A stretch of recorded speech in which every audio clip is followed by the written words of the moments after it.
Oi! Se você não me conhece, eu sou a Mari, eu falo de entretenimento no YouTube, falo sobre música, séries, filmes e outros assuntos. Então se você se interessa por esse tipo de conteúdo, já aproveita, se inscreve no meu canal, me ajuda muito. Nesse vídeo a gente vai conversar sobre a segunda temporada de Rebelde com spoilers. Mas antes eu quero mostrar pra vocês um negócio muito legal que chegou aqui em casa essa semana.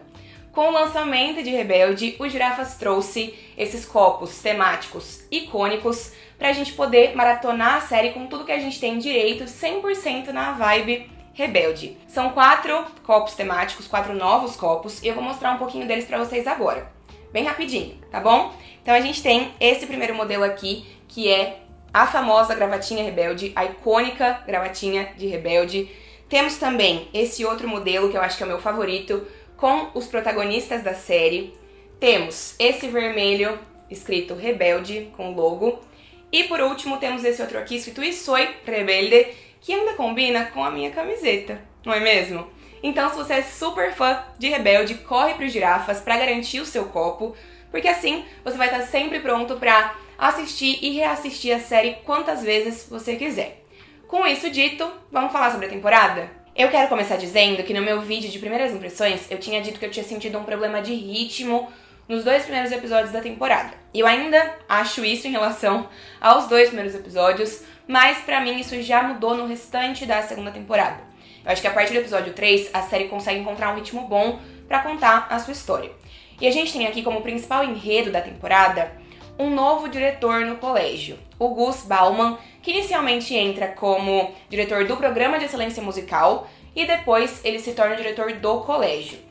Então a gente vai descobrindo, e eu acho que desde o começo já é bastante claro que existe alguma coisa estranha ali com esse homem, com o Gus. Ele não é um cara muito confiável. E a gente vai descobrindo aos poucos que na verdade ele é um produtor musical, mau caráter, que tem como objetivo realmente sugar o talento dos seus artistas, explorando o talento desses artistas, já que ele, na verdade, não tem talento nenhum. Ele só serve para descobrir o talento dos outros, mas ele mesmo não tem um grande talento. E aí ele tem esse plano para derrubar a Celina, para tirar a Celina da direção, para que ele possa então explorar os talentos dos alunos do Elite Way School, que tem o programa musical mais importante da América Latina. É algo que ele diz no começo da temporada, né? Que aquele é o principal programa musical da América Latina. Então esse é mais ou menos o plano dele. Eu gosto dessa proposta, eu acho que foi super interessante ver isso acontecendo aos poucos e descobrindo mais sobre essa figura aos poucos. Porém, algumas situações e momentos em relação a como a série desenvolve isso me incomodaram. Teve algumas coisas ali que eu não gostei. Porque eu acho que quando a série decide abordar esse enredo que gira ao redor dessa figura, a série decide também abordar alguns assuntos bastante delicados atrelados a isso. Então, ao invés de levar essa narrativa usando temas mais seguros, a série explora temas que são sensíveis e eu acho que não faz isso com a responsabilidade necessária na maior parte dos momentos. Eu acho que a principal questão é a venda de drogas no colégio, então a gente tem ali o Okane tentando fazer o Luca vender drogas no colégio, o próprio Okane também distribuindo essas drogas. E tudo isso era um plano do diretor para que a Celina fosse expulsa por não controlar os seus alunos corretamente. Em determinado momento da temporada, que não demora muito, inclusive, acho que é bem ali no meio, a Andy tem uma overdose e ela é enviada para reabilitação. A gente vê isso acontecendo.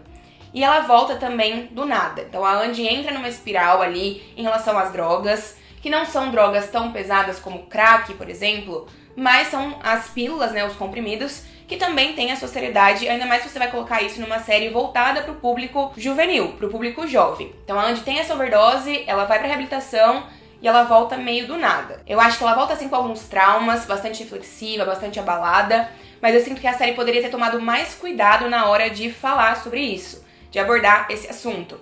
A gente tem também, nessa temporada, toda a questão da live da Hannah e do Okane transando, que sem querer continua ali exibindo e todo mundo vê isso acontecendo, né?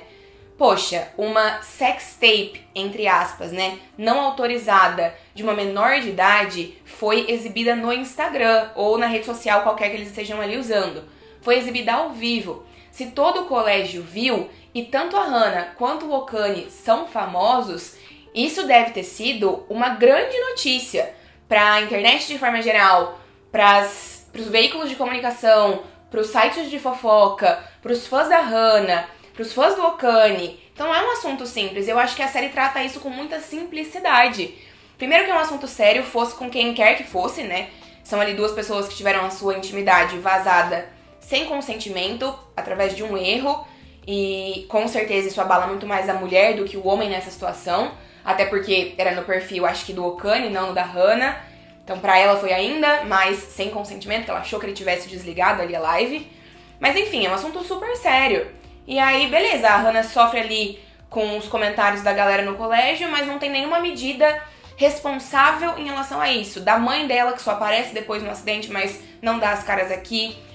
Das autoridades do colégio, que também não abordam esse assunto. A gente não vê repercussão disso, sendo que essas pessoas são pessoas famosas. Então eu acho que isso é um assunto sério, abordado de uma forma muito simplista. Atrelado a isso, também tem o acidente da Hana e do Dixon, que é causado porque a Hana também estava ali abusando de substâncias, abusando de álcool. Isso também não tem muito consequência nenhuma, o Dixon até vai pro hospital, mas no episódio seguinte ele já tá de volta no colégio, super bem, e eles não sofrem nada com isso, né? Então, de novo, a gente tá falando sobre menores de idade bebendo bebidas alcoólicas e, por conta disso, sofrendo um acidente e colocando a vida dos dois em risco. E aí? Também acho que isso merecia um pouquinho mais de cuidado e responsabilidade. E um outro assunto, que daí foi mais breve, mas que me chamou a atenção, foi toda a situação da gravidez da MJ e dela falando sobre como ela não sabia se ela ia tomar ou não a pílula do dia seguinte, porque a religião dela era contra isso. Ela acaba tomando, mas ela coloca como se tomar a pílula do dia seguinte seria como praticar um aborto. E aí a Andy fala pra ela que isso não é verdade, que a pílula impede a ovulação, atrasa a ovulação, enfim. Mas você joga aí um assunto que é um tema super sensível, que é a questão do aborto, e você faz isso de uma forma simplista, e nem simplista, nesse caso eu acho que foi muito mais de uma forma bem solta, sem realmente trazer essa discussão. Se você não vai trazer a discussão, então seria melhor você não mencionar isso de forma nenhuma. Além disso, eu sinto que com todos esses assuntos, temas, enredos aparecendo na temporada, a série perde um pouco da sua essência, um pouco do seu brilho e do seu tom, que foi o que mais me chamou a atenção na primeira temporada. Então, na primeira temporada, a gente via, para além do enredo da seita, alunos novos, adolescentes apaixonados por música, que estavam ali se descobrindo e se conectando uns com os outros. Então tinha uma carga nostálgica deles formando bandas e se aproximando dentro do colégio. E tinha toda a questão da batalha das bandas também. E assim, no meu vídeo de crítica à primeira temporada, eu também tenho vários pontos que me chamaram a atenção, que eu não gostei tanto. Só que eu tinha uma relação muito positiva com a série, justamente porque tinha um elemento de essência mesmo na história que se destacou muito pra mim. E aí eu acho que na segunda temporada a série perdeu esse elemento. Claro, tem um motivo pra banda não estar reunida, porque tem todo o contexto do diretor, mas eu acho que essa era uma identidade da série que tinha sido recém-encontrada na primeira temporada, no final da primeira temporada. E aí eu também achei que foi cedo demais pra já perder essa identidade. Eu vou dizer pra vocês que, tirando os 2 primeiros episódios, eu acho que a série flui bem. Eu achei os episódios melhores, até melhor construídos, do que os episódios da primeira temporada. Eu não gostei muito do início da temporada 2 e nem do final, a gente vai falar do final mais pra frente, mas o meio eu achei até mais interessante de assistir. Só que a série tem esse outro lado, onde ela peca tanto nos temas sensíveis, quanto na perda da identidade recém-conquistada, na perda da essência, que acabam colocando a série num lugar não tão interessante assim pra mim. E assim, pra mim isso também aparece na parte musical. Eu acho que nessa temporada a gente tem músicas incríveis, inclusive eu já tô doida pra escutar a trilha sonora, o álbum de trilha sonora da série nos streamings, porque logo no primeiro episódio já teve Mala Fama da Dana Paola, pela MJ, sendo cantada pela MJ, Tamalayo, da Nath e Natasha, cantada pela Hana e pela MJ também. A gente teve a Gi Grigio cantando Dona de Mim, da Isa, uma música brasileira aparecendo em Rebelde, o que é muito legal. Os duetos no episódio 3, nossa, foram assim, impecáveis. Eu amei o dueto do Sebas e da Andy, foi meu favorito, mas eu também amei o do Esteban com a Laura e também o do Luca com o Okane. Então assim, foram acertos muito grandes. E tem outros momentos na temporada também. O rap do Dixon na final da competição ali organizada pelo Gus Bauman. Os solos do Esteban e do Sebas foram bons momentos musicais também. Tem vários momentos muito, muito legais. Ao mesmo tempo, a gente não teve uma performance completa na temporada inteira. Foi tudo pela metade, foi tudo trechinho. A gente teve trechos de músicas muito legais, mas a gente não viu nenhuma performance completa. E já que a gente falou de música, vamos falar aqui sobre o musical de Rebelde, na série Rebelde. Então ali no meio da temporada também, o Gus decide fazer um musical, uma apresentação musical da história de Rebelde do RBD. Mas, como é apontado ali pelos alunos, vai ser mais a história da Mi e do Miguel, porque de acordo com o Gus Bauman, eles eram os personagens mais queridos, os integrantes mais queridos, né, da banda. Primeiramente, eu sou clubista, eu amo a Mia, eu amo o Miguel, eles eram mesmo os meus favoritos, então assim, tudo. Mas não foi muito o esperado, né? Esse musical aí prometeu um pouco no começo do episódio e não entregou muita coisa. Inclusive, a versão de Bésame Sin Miedo que eles cantaram nesse episódio foi bem mais ou menos, né? Não ficou muito legal, não. E foi o único cover que a gente teve de RBD na temporada inteira. Pelo menos o único novo, né? Até teve um pedacinho nesse mesmo episódio onde o pessoal canta Rebelde, mas Rebelde a gente já tinha visto na temporada passada. Então, Bésame Sin Miedo foi o último. Cadê essas meninas cantando um Fuego, um Santa No Soy? Cadê algum casal cantando Este Corazón? Entendeu? Ser ou Parecer. Teve um episódio chamado Ser ou Parecer, que foi o segundo, e ninguém cantou Ser ou Parecer. Dava pra ter colocado ali pelo menos mais alguns covers da série. E também, eu acho que poderiam ter colocado em alguns momentos o pessoal cantando junto, né? A banda cantando junta, mesmo que a banda tivesse deixado de existir naquele contexto. Porque a gente teve apresentações solo e alguns duetos, e aí faltou um pouco dessa essência mesmo, que eu acho que foi o mais legal sobre a série na temporada passada. Socorro, eu tô falando muito, então vou beber uma aguinha no meu copinho do Girafas.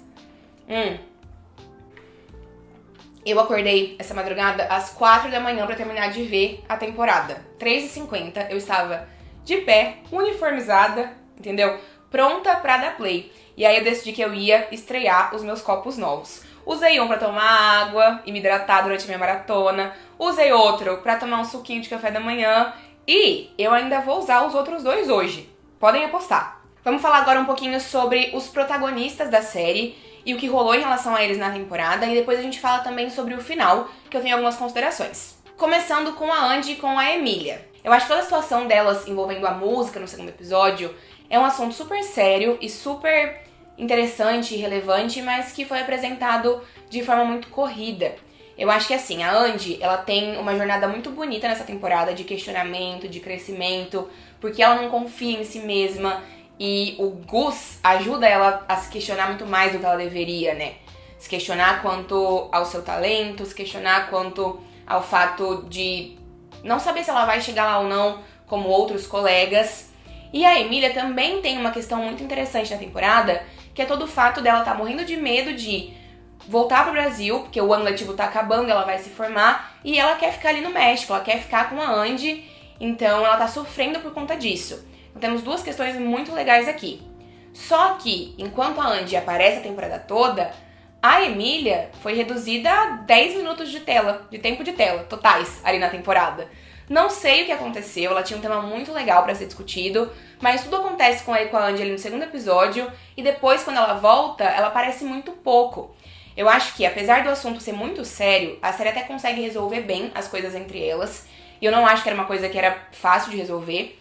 Então, quando a Andy tem a sua overdose e depois vai pra rehab e volta pro colégio, a Emília vai ver como ela tá.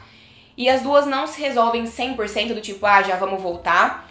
E eu acho que isso é importante, eu acho que é bom dar tempo ao tempo e ir com calma, porque, como eu disse, a situação apresentada em relação a elas foi super séria, foi um assunto delicado. Então merece ser resolvido com a calma que elas se proporam ali a colocar nessa resolução. Mas, uma coisa que eu acho que é importante a gente lembrar é que, como a Emília foi expulsa, ela não conseguiu se formar no EUS. Então eu acho que, se a série realmente for renovada para a terceira temporada, é muito possível que a Emília volte para refazer o semestre. Então a gente deve ver mais sobre ela sim, e quero que a série resolva aí realmente essa questão entre esse casal, que é um casal muito querido pelo público. Já quando o assunto é a Hannah, ela tá realmente bastante chatinha nessa temporada, né? Mas a coitada também só levou pancada. Eu gosto de ver ela longe do Esteban. O Esteban é um personagem que eu acho chatíssimo o tempo todo, não acho que ele tem carisma. Então, quando a Hannah se afasta dele, ela fica mais interessante em alguns momentos. Ela tem momentos legais e momentos não legais na temporada. Eu gosto da discussão sobre as inseguranças dela também, sobre ela não saber direito quem ela é, enquanto todo mundo sempre acha que sabe quem ela é. Eu também gosto da rivalidade dela com a MJ, e eu acho que poderia ter sido mais explorada, ter aparecido com mais força, porque teria sido engraçado mesmo, legal de ver as duas ali no embate. Mas eu também gosto quando elas fazem as pazes e retomam a sua amizade. E aí antes disso, né, antes dessa retomada de amizade, tem a sextape dela na live, tem um acidente de carro. Então assim, a temporada realmente joga situações bastante delicadas pra essa personagem. Eu achei que o envolvimento dela com o Okane ia ser diferente. Não foi exatamente o que eu esperava, mas eu gosto que, apesar de tudo, o Okane é colocado como par romântico do Luca, sim. Eu acho que apesar de eles se envolverem com toda a questão das drogas, que pra mim foi um momento complicado da temporada, os dois juntos me convencem muito. Eu acho que são dois personagens que não tiveram o amor da sua família, né, o amor dos seus pais, porque o Okane foi abandonado pelos pais. O Luca tem o Marcelo de pai que não tá nem aí pra ele. Só tá ali pra dar bronca e corrigir, ameaçar, mandar pra longe. Nunca tá ali pra dar amor e apoio. E aí, eles têm essa falta de amor familiar e paterno de formas diferentes, mas eles encontram amor um no outro, ainda que eles tenham os seus problemas e tenham também os seus estranhamentos ao longo desses novos episódios. Eu poderia e gostaria, na verdade, de ter visto mais sobre eles, então espero de novo que, se a série voltar pra terceira temporada, que a gente tenha mais dos dois. E o que foi o Gus Bauman jogando o Luca de cima do prédio? Eu fiquei assim, muito nervosa. Mas já a gente fala sobre o final da temporada, que tem a ver com isso também. Eu amo muito o Dixon, eu acho que ele é um dos meus protegidos. E eu amo que ao longo da temporada toda ele se mantém verdadeiro com a sua essência e com o que ele acredita. Eu amo que ele é o primeiro a desafiar o Gus e perceber que o que ele tá fazendo não é certo. Eu amo que ele continua do lado dos amigos dele, mesmo quando ninguém tem tempo pra ajudar ele. Na temporada toda ninguém tem tempo pra ele. A MJ arruma ali um tempinho no meio do caminho, mas o Esteban, a Hannah, acabam perdendo a mão na hora de não estar ali mesmo apoiando seu amigo. E o lugar que ele encontra, que ele chama ali de Under e tudo mais, eu acho que durou muito pouco. Dava pra gente ter visto mais disso acontecendo. Durou ali um episódio mais ou menos, quase 2, nem isso, porque logo descobrem, logo essa história acaba também. O pobre do Dixon ficou a temporada toda correndo atrás da MJ, que tava lá, tonta, com o Sebas. Mas pelo menos os dois ficaram juntos no final, né? Eu achei que quando isso fosse acontecer, teria um pouco mais de impacto, tá? Vou confessar. Mas eu gostei que os dois ficaram juntos no final também. Eu adoro a MJ, eu defendo muito o que ela fez na temporada passada, mas ela foi realmente muito ingênua de acreditar no Sebas. Foi um pouquinho burra, né? Porque todo mundo literalmente avisou ela que não era pra ela fazer isso. Que o Sebas não era flor que se cheirasse. Mas, vou dizer aqui pra vocês que eu também tava dando uma chance ali pro Sebas. Eu achei que talvez ele realmente pudesse mudar do jeito que ele fala pra MJ que ele tá mudando. Só que aí, claro, né, a gente leva um tombo, porque primeiro ele ejacula na MJ sem autorização. Depois, a MJ acha que poderia estar grávida e o Sebas não tá nem aí pra ela e some e age como o macho mais lixo do planeta. E por último, ele diz que vai ajudar o pessoal a derrubar o Gus, mas na verdade trai todo mundo. Então eu acho que depois dessa temporada realmente não tem mais redenção pro personagem. Eu acho que no final da temporada passada eu ainda tava confiante de que talvez viesse aí uma redenção, que ele poderia ser só um personagem compreendido, mas ele continua sendo um grande babaca com todo mundo. Alejandro Puente, eu te amo, conte comigo pra tudo, mas eu quero ver o Sebas se ferrando. E outro que eu quero ver se ferrando é o Esteban. Primeiramente, que o Esteban não tem uma gota de carisma no corpo inteiro. Ele tem o carisma de uma porta, tanto o personagem quanto o ator. Segundamente, ele foi um cuzão na temporada com a Laura e com a Ilse.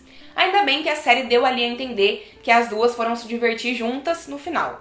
Ele que fique sozinho, entendeu? E, por fim, veio toda a questão do final do último episódio da temporada. Eu achei que a redenção dele viria, mas não veio. Então, o Gus joga o Luca de cima do prédio, o Luca é internado e o pessoal descobre que o Gus, na verdade, tem muitas questões ali com outros artistas que ele já foi responsável pelo fracasso e pelo esgotamento mental e também pelo suicídio de um desses artistas. E depois também o Okane descobre que ele tentou matar o Luca, né? Que o Luca não se suicidou, como tinham dito que era o que tinha acontecido. E o Esteban é a pessoa que tem a oportunidade de desmascarar o Gus na frente de todo mundo, no palco da premiação que o Gus organiza e que ele vai se apresentar. Ele até faz isso, mas eu acho que ele falou muito pouco. Ele só falou, o Gus é um assassino. E saiu, não deu nenhum contexto pra ninguém. E ainda por cima, depois que isso acontece, quando ele vai ajudar o Okane, ele acaba matando o Gus, sem querer, jogando ele da escada. Ele vai preso, mas depois ele é liberado e o pai dele, que é o Marcelo Coach, pai do Luca, dá um jeito de culpar o Okane e fazer o Okane ser preso e ele fica solto e ele fica assim, tudo bem, deixa o Okane ali ser preso mesmo porque eu vou me beneficiar dos meus privilégios. E falando do final, já que a gente entrou nesse tópico, né, pra mim não rolou muito, eu tive alguns problemas com o final. Primeiro que, no episódio anterior, o Gus tinha jogado o Luca de cima do edifício e o Luca sobreviveu. Já quando o Esteban, sem querer, joga o Gus da escada, ele morre na hora. Não tem nem um segundo ali. Ele cai morto, com o sangue escorrendo e com os olhos abertos. Fora que, isso aqui não tem nada a ver com a vibe de Rebelde. Toda essa história de crime e prisão e morte não é a vibe que a gente tinha visto Rebelde tendo na primeira temporada. Eu acho que o final da primeira temporada foi um final nostálgico, emocionante, deixar o coração quentinho. E aí a gente teve o final dessa temporada que pra mim foi meio... Não entendi por que tomaram essas decisões criativas. E aí o Esteban vai preso, o Luca acorda e a temporada acaba. Que já não tava muito bom. Só que veio a cena pós-créditos que foi uma cena extremamente sem sentido. Não faz sentido. Eu acho que ficou muito claro que faltou umas cenas ali antes do que foi mostrado pra gente no pós-créditos, porque realmente não faz sentido o que é dito. Então tá ali acontecendo a formatura do pessoal que tá se formando naquele semestre. Então o Sebas e a Laura se formam. O Esteban tá solto, ele aparece solto do nada, sendo que a gente tinha acabado de ver ele sendo preso anteriormente, mas ok, porque isso é explicado depois. E aí tem uma cena de uma conversa entre a Hannah e o Esteban, meio sem pé nem cabeça, onde eles estão falando sobre a banda, sobre como o Esteban não faz mais parte da banda, e uma apresentação que eles teriam feito, mas que a gente não viu acontecer. Eles só estão falando ali sobre, então ficou super solto. E a gente tem ainda o fato de que a primeira e única imagem de divulgação que a segunda temporada de Rebelde teve nas semanas anteriores, nos meses anteriores ao lançamento, foi uma imagem que a gente via os 6 integrantes que faziam parte da Rebelde na temporada passada, mais o Okane cantando juntos, se apresentando juntos com o uniforme e tudo mais. E essa cena ficou com Deus. Essa cena não apareceu em momento algum da temporada e era a cena que eu tava mais animada pra ver. Eu passei a temporada inteira sonhando com esse momento, porque tava todo mundo separado, né, trabalhando separado, e eu achei que ia vir no final. E aí não veio. E o final mesmo foi o Okane indo preso e o Marcelo contando ali pro Esteban que foi ele que mexeu uns pauzinhos pro Esteban ser liberado e o Okane ir preso. E isso eu gostei, isso eu achei interessante, porque eu acho que isso pode trazer uma continuação bem legal dessa história na próxima temporada, se for confirmada, já que foi essa decisão de roteiro que eles tomaram, né? Foi assim que eles quiseram seguir. E esse acontecimento do final só motivou ainda mais o meu ódio pelo Esteban, que já vinha crescendo nessa temporada. Na primeira temporada eu achava ele sem sal e sem carisma. Nessa temporada eu realmente odeio o Esteban, entendeu? E é sobre isso. Apesar dos problemas dessa temporada pra mim, eu espero que a série seja assim renovada, porque eu acho que é possível consertar algumas coisas, e essas 2 temporadas, a primeira e a segunda, foram gravadas juntas, então não teve um tempo ali de feedback pra que a produção pensasse na segunda temporada. E eu acho que é a hora de receber esses feedbacks e investir numa terceira temporada. Espero que isso aconteça, porque eu ainda quero ver mais sobre esses personagens, sobre esses casais. Eu já tô apegada a eles, porque eu gosto deles, então estou animada. Eu sei que vai ter gente que vai concordar com as minhas opiniões e gente que vai discordar. Se você gostou da temporada, achou perfeita, tá tudo bem também, as pessoas têm opiniões, visões diferentes sobre as coisas, mas eu sempre tento olhar os 2 lados, perceber os pontos positivos e os negativos e trazer aqui pra vocês. Enfim, é isso que eu tinha pra compartilhar com vocês hoje. Me contem nos comentários o que é que vocês acharam da temporada, o que vocês mais gostaram, o que vocês menos gostaram. E não percam tempo, passem no Girafas, escolham o copo temático de vocês, porque assim, tá acabando e coleção incompleta, não dá. Então na compra de um prato ou de um lanche com mais R$ 9,90, vocês levam um desses copos lindos pra casa, tá bem? Obrigada por terem me assistido, um beijo grande e a gente se vê em breve pra continuar falando sobre Rebelde.